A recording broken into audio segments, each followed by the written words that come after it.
بسم اللہ الرحمن الرحیم۔ السلام علیکم۔ سیدنا حسین رضی اللہ عنہ کا دردناک خطبہ۔ جب دشمن کی فوج نے پیش قدمی کی تو اس مجسمے اثار و قربانی اور صبر و استقامت کے پیکر نے ان کے سامنے بآواز بلند مندرجہ ذیل خطبہ ارشاد فرمایا: لوگوں، میرا حسب و نسب یاد کرو، سوچو میں کون ہوں، پھر اپنے گریبانوں میں نظر ڈالو اور اپنے ضمیر کا محاسبہ کرو۔ کیا تمہارے لیے مجھے قتل کرنا اور میری حرمت کا رشتہ توڑنا جائز ہے؟ کیا میں تمہارے نبی صلی اللہ علیہ وسلم کی لڑکی کا بیٹا، ان کے چچیرے بھائی علی رضی اللہ عنہ کا فرزند نہیں ہوں؟ کیا تم نے رسول اللہ صلی اللہ علیہ وسلم کو میرے اور میرے بھائی کے حق میں یہ فرماتے ہوئے نہیں سنا؟ جوانان جنت کے سردار، اگر میرا بیان سچا ہے، اور ضرور سچا ہے کیونکہ میں نے اب تک جھوٹ نہیں بولا، تو بتاؤ، کیا تم برہنہ تلواروں سے میرا مقابلہ کرنا چاہتے ہو؟ کیا یہ بات بھی تمہیں میرا خون بہانے سے نہیں روک سکتی؟ واللہ اس وقت روئے زمین پر بجز میرے کسی نبی کی لڑکی کا بیٹا موجود نہیں۔ میں تمہارے نبی صلی اللہ علیہ وسلم کا بلا واسطہ نواسا ہوں۔ کیا تم مجھے اس لیے ہلاک کرنا چاہتے ہو کہ میں نے کسی کی جان لی ہے، کسی کا خون بہایا ہے، کسی کا مال چھینا ہے؟ کہو، کیا بات ہے؟ آخر میرا قصور کیا ہے؟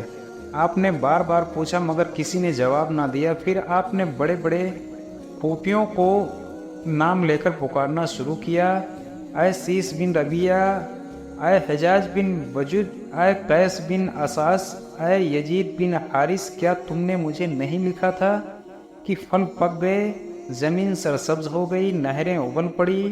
اگر آپ آئیں گے تو اپنی جرار فوج کے پاس آ جائیں گے، سو جلد آ جائیں۔ اس پر ان لوگوں نے انکار کیا تو آپ نے چلا کر کہا: واللہ تم ہی نے لکھا تھا۔ آخر میں آپ نے کہا کہ اگر مجھے پسند نہیں کرتے تو چھوڑ دو، میں یہاں سے واپس چلا جاتا ہوں۔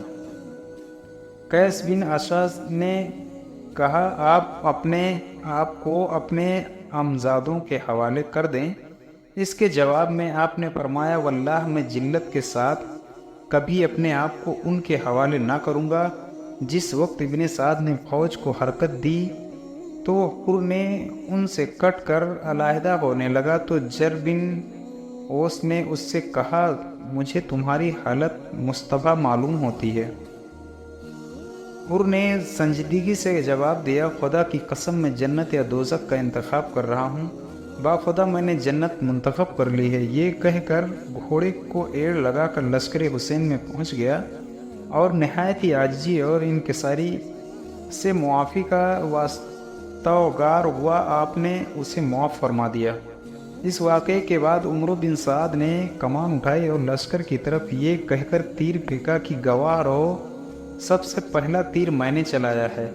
مختصر سی مبارزت طلبی کے بعد عمرو بن سعد کی فوج لشکر حسین پر ٹوٹ پڑی۔ ہر طرف جنگ کا میدان گرم ہو گیا اور خون کے فوارے ابلنے لگے۔ سیدنا حسین رضی اللہ عنہ کے شیر دل سپاہی جس طرف رخ کرتے صفوں کو الٹ دیتے، مگر کثیر تعداد دشمن ذرا سی دیر میں پھر ہجوم کر آتا تھا۔ چند گھنٹوں کے لشکر حسین کے بڑے بڑے نامور بہادر مسلم بن اوسجا ہوئے اور حبیب بن مظاہر شہید ہو گئے۔ جب دشمن کے سپاہی سیدنا حسین رضی اللہ عنہ کے قریب پہنچے تو نماز کا وقت قریب تھا۔